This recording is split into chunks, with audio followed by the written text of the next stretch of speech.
Welcome back. We're in the middle of a discussion of Article 4 in the Constitution, and we left off talking briefly about the famous case of Dred Scott versus Sanford, a case from 1857, in which the United States Supreme Court held, among other things, that free blacks could never be citizens, even if their state called them citizens, and even if they voted in their states and their father voted and was their fathers voted in states and their grandfathers. Didn't matter, said Tawney, because he said Constitution presupposed that only whites in effect could be citizens, or at the very least people descended from African slaves couldn't be citizens. Now the Constitution doesn't say that at all. Tawney basically is making some of that stuff up.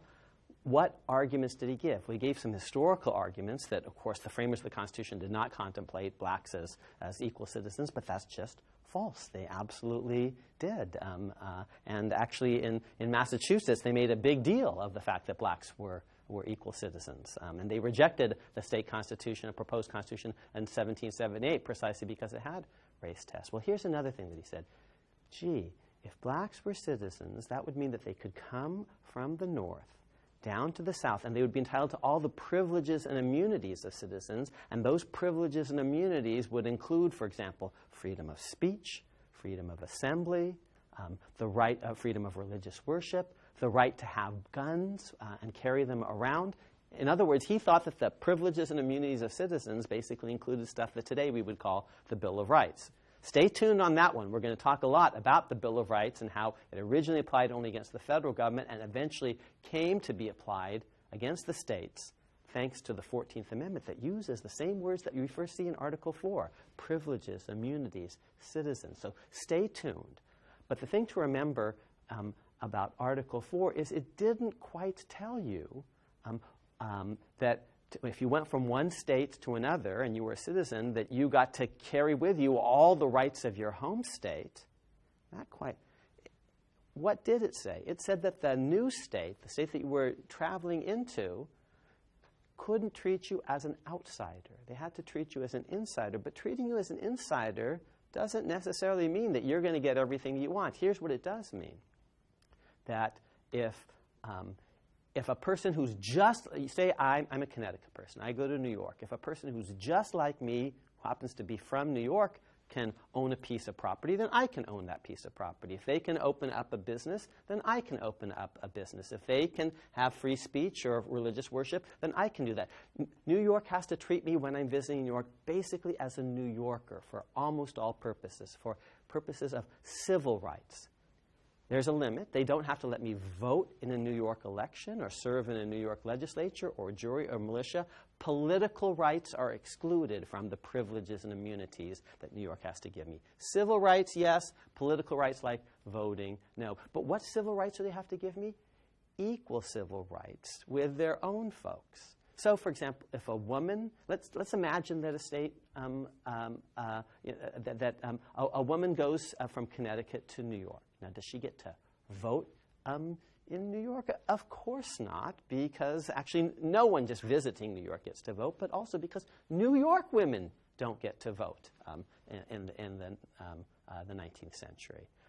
If the rule, for example, is that married women in New York don't get to own real property in their own name because they're married, well, then a Connecticut woman who goes to New York wouldn't get to own real property in her own name if she were married because she just has to be treated as a New Yorker.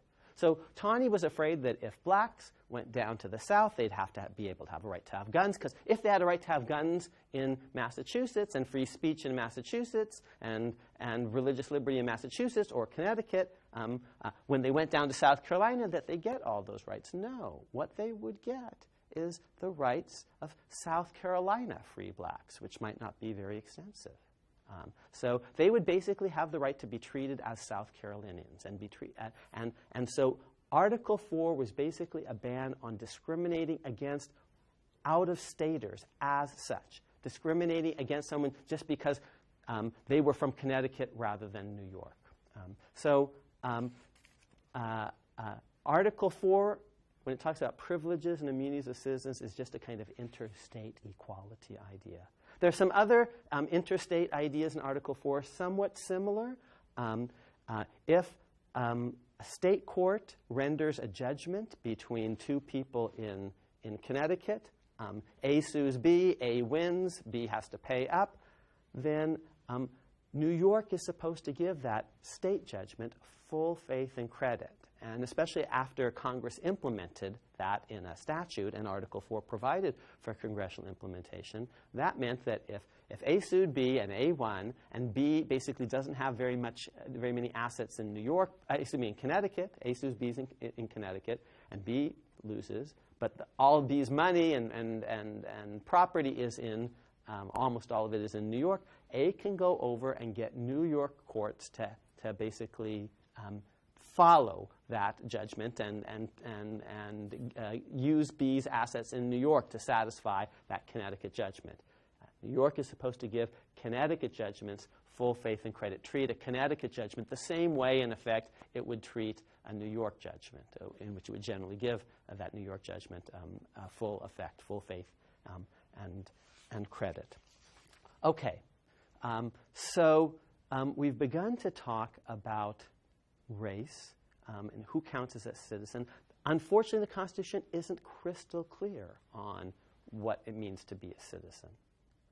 And the 14th Amendment is going to solve that problem in its first sentence by saying everyone born in the United States is a citizen, whether you're born black or white, Jew or Gentile, male or female, gay or straight. You were all born equal citizens.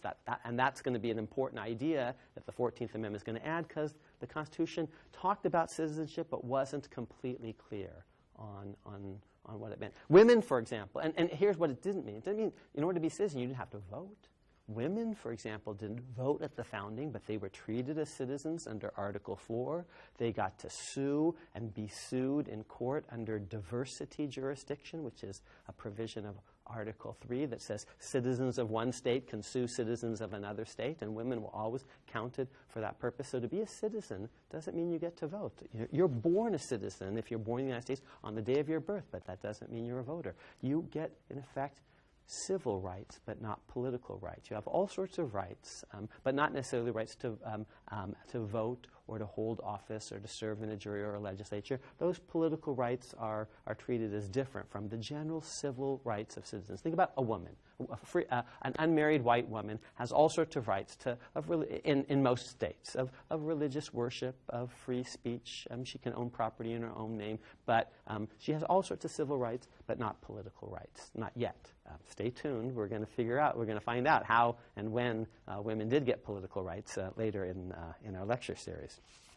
So we've been talking about race and slavery a little bit. Slavery and race is not one issue. It's 6 or 7 or 8. It's the status of free blacks and whether they can be citizens. We've been talking about that. It's a question of how slaves are going to be counted for the House of Representatives. We talked about that, the 3/5 clause. How slaves are going to be counted for presidential elections. Well, the same 3/5 clause feeds into the Electoral College. It's about runaway slaves. What happens if people from one state where slavery is legal escape and venture into another state? The fugitive slave issue, and we're about to talk about that because Article 4 talks about that. It's slavery also, we're going to need to talk about slavery in the territories. That's a different issue, and in fact that's going to be the issue over which the Union basically breaks in the 1850s and 60s, the issue of slavery in the territories. It's about an international slave trade. And remember, Congress can't prohibit the importation of slaves before 1808, but is allowed to prohibit the importation of slaves after 1808. So slavery, again, isn't one issue, it's a whole series of issues, and it's kind of connected. And my big claim is going to be that the framers failed in a way by not using the 1808 idea more. Okay, we're going to concede all sorts of things to pro-slavery folks today, But after 1808 or 1828 or 1876 or 1878 or whatever, after a certain point, no more concessions, no more slave importations, no more slavery in the West, no more fugitive slave rendition, no more extra credit for extra slaves in the House, no more extra credit for extra slaves in the Electoral College, etc., etc. Maybe at some point, no more slavery after a certain point. Slavery shall end even in the states, because yet another issue is slavery in the states, and does Congress have power to regulate that? And the answer is not quite under the original Constitution. So slavery isn't one issue, it's a series. And let's talk about a couple of the other issues that are front and center in Article 4. One is the Fugitive Slave Clause. So under that clause, if someone runs away as a lawful slave in one state, say South Carolina, runs away, escapes into a free state, say Massachusetts, what does Massachusetts have to do? And the Articles of Confederation didn't have an answer to this. English law basically said, in effect, could be read to say, well, once you make it to free soil, once you make it to England, basically, we're not going to enforce the slavery. Maybe we're not going to declare you completely free, and if somehow you went back to South Carolina, maybe slavery might reattach. But while you're in English soil, we're not going to let you be enchained. Maybe you owe an apprenticeship or something, but no slavery will be allowed on English soil. It won't be hereditary. Maybe apprenticeship or something like that, or indenture, but no slavery because English soil is free soil. So said a famous English case, Somerset's case, and that would have been the rule, I think, in the United States, the background rule of choice of law, of conflicts of the law. What's the general rule? The general rule is, when in Rome, do as the Romans, the law of the place.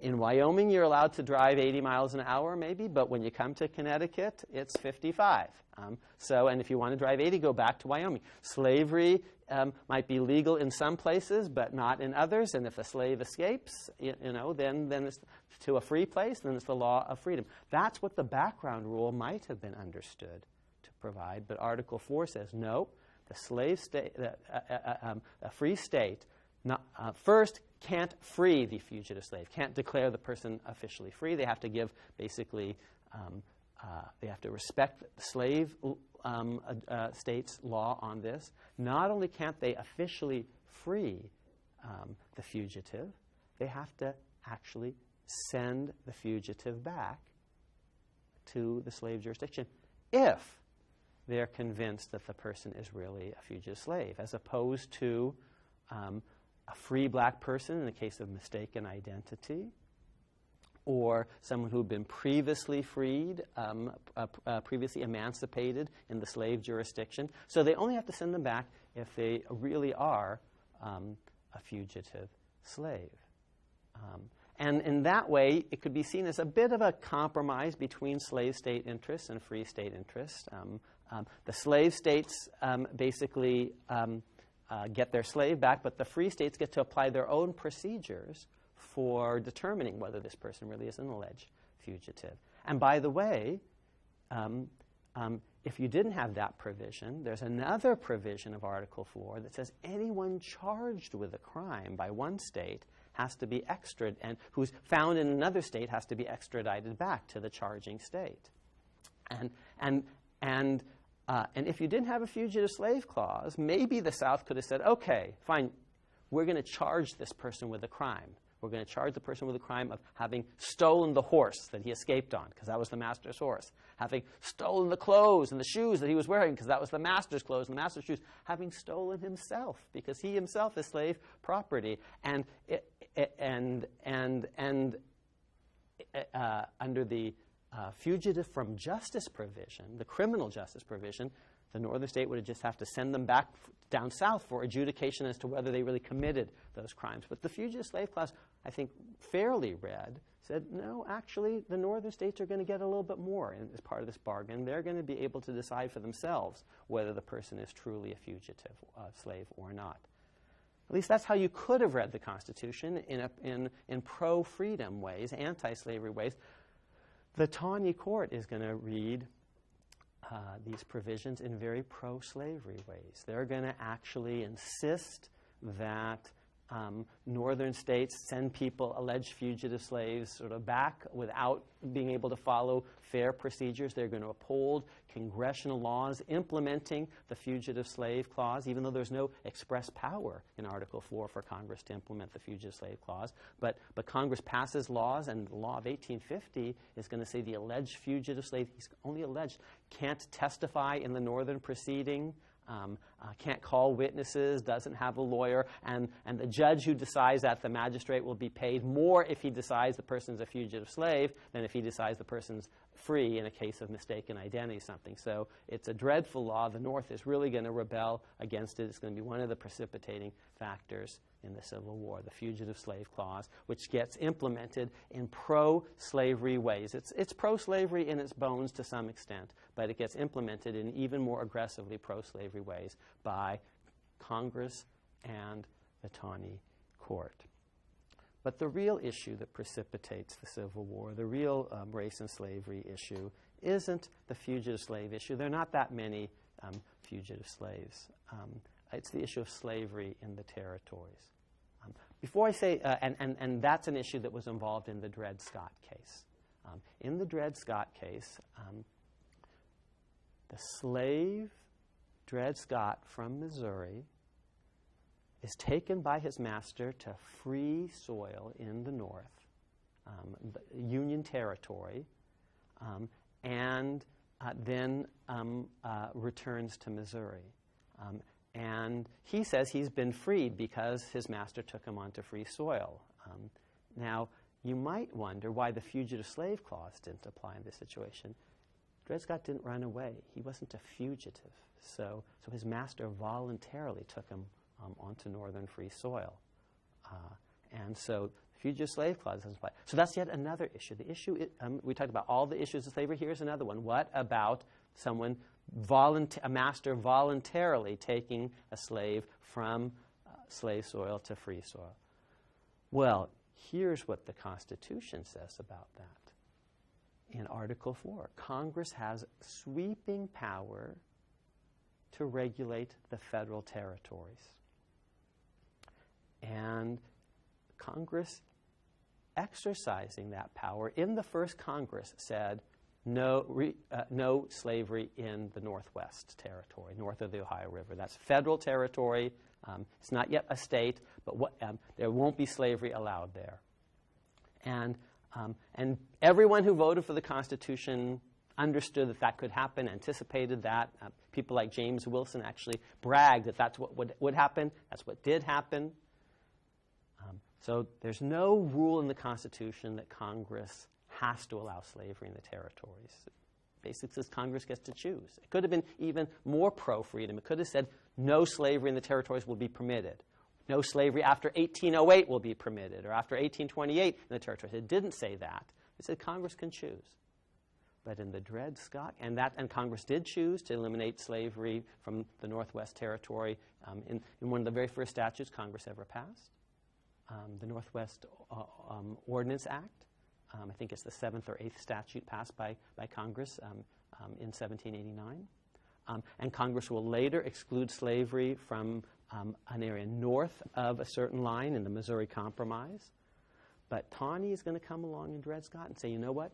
Those free soil laws are unconstitutional. Congress cannot basically prohibit slavery in the territories. The territories have to be places where Southern slaveholders can take their slaves. Now, this was preposterous. He's just making all that up. And Lincoln thought it was preposterous. Now, Congress doesn't even have the power to exclude slavery from the territories. Presumably, Congress doesn't even have the power to let the territories decide for themselves. Stephen Douglas's popular sovereignty solution. So in one stroke, in 1857, the Supreme Court basically says, Abe Lincoln and the Republican Party's idea of excluding slavery for the territories, that's unconstitutional. In effect, Stephen Douglas's strategy of letting the territories decide for themselves, that's unconstitutional. So-called popular sovereignty, that's unconstitutional. This is going to precipitate a civil war. But blame Tawney for that. Don't blame Article 4, because Article 4 actually doesn't say that. It gives Congress sweeping power over the territories, and Congress originally exercises that in very pro-freedom ways. Free soil for the Northwest Territory. The Northwest Territory is worth remembering for yet another reason, because it sets a template for how the West is going to be treated. It says these territories will eventually become states, admitted on equal terms with the 13 original states. So this idea, which is also provided for in Article 4, that Congress is going to have power to admit new states, is one of the radically democratic feature of the Constitution. Article 4 doesn't quite require, doesn't have a detailed regulation on how these new states are going to be admitted, but the rest of the Constitution says every state gets 2 senators. So if that's true of the 13 old ones, it's going to be true of the new ones too, and every state's going to be represented in the House of Representatives and part of the Electoral College and so on. So the rest of the Constitution, its deep structure, basically says eventually, when these territories are admitted as states, they're going to be admitted in effect on equal footing. And that's a phrase that appears in the Northwest Ordinance. The new states are going to appear on equal footing. We are not going to be lord over the West as colonizers. They won't be perpetual colonists. We will not treat the West the way Britain treated us. A deep anti-imperialist, anti-colonial vision in Article 4, as implemented by the Northwest Ordinance, that these territories are going to come in on equal terms. And here we see the geography idea. A nation's going to need to expand westward, and that's going to give us a buffer. But the democratic idea as well. They're going to come in ultimately on equal terms. And the slavery issue, the Congress is going to, we punt on that. Congress will have the power to decide. One other feature of Article 4, and then I'll sum up. Article 4 gives Congress the power to guarantee that each of the existing states have a Republican form of government. Now, by that, they don't mean Republican as opposed to Democratic, that it has to have a state legislature as opposed to initiative and referendum. No, they mean Republican as opposed to monarchical and aristocratic. Republican and Democratic are 2 different ways of saying basically the same thing. The party that we call the Democrat Party, Jackson's party, is founded by Jefferson and Madison, and they referred to it originally as the Republican Party or the Republican Democrats. Pretty much the same thing. Democratic, Republican mean pretty much the same thing. Republican is Latin, Democratic is Greek. They basically mean rule by the people. Article 4 says then 2 big things. That the new territories are going to eventually be treated as equal states, a very Republican idea, no kind of colonial hierarchy, and that Congress will have the power to ensure that the existing states never lapse into monarchies and aristocracies. Why? Because if they do, they're going to tyrannize their own people, and this is a federal guarantee, actually, that we won't allow that to happen. They're going to be threats to their neighbors, because tyrannical regimes are not only threats to their own people, but to their neighbors. Think Saddam Hussein, think Adolf Hitler. And also, if these states don't have proper Republican governments, then the building blocks of the federal regime are going to be compromised, because these states are going to have to elect senators and presidential electors. And if Florida has crummy elections, that's going to affect the Continental Electoral College. So each state is going to have to maintain minimum standards of republicanism. This clause in the Constitution is going to become the most important clause of the entire document after the Civil War. It's going to be the clause by which the North is going to reconstruct the South and rebuild them into Republican governments. It's going to, in effect, treat the South the way it has treated the West, making sure that the West has proper Republican governments before it's admitted into the Union. Well, when the South lapsed because of the Civil War, the North is going to sort of rebuild it and make sure they had proper Republican governments before they were readmitted. So this clause of the Constitution, Republican Government Clause, is going to be called the sleeping giant of the Constitution. It's going to reawaken and be the most important provision after the Civil War. Now, I promised I was just going to say a word or 2 about this political cartoon. At the end, we see the great themes. We see the idea of geostrategy, join or die.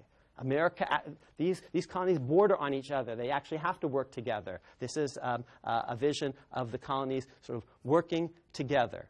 So you see the geographic idea and the national security idea very powerfully in this image. Of course, and that's Franklin's image. Remember, of course, the other two great themes that we've been talking about, in addition to this national security idea. The slavery idea.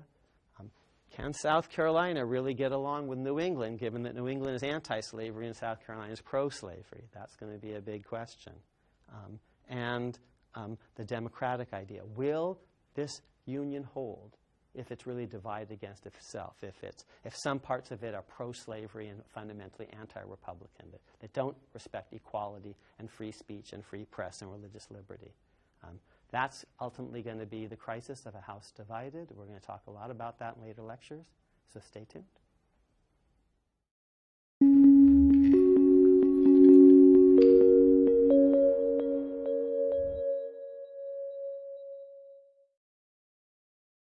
Open up a business, then I can open up a business. If they can have free speech or religious worship, then I can do that. New York has to treat me when I'm visiting New York basically as a New Yorker for almost all purposes, for purposes of civil rights. There's a limit. They don't have to let me vote in a New York election or serve in a New York legislature or jury or militia. Political rights are excluded from the privileges and immunities that New York has to give me. Civil rights, yes. Political rights like voting, no. But what civil rights do they have to give me? Equal civil rights with their own folks. So, for example, if a woman, let's imagine that a state, a woman goes.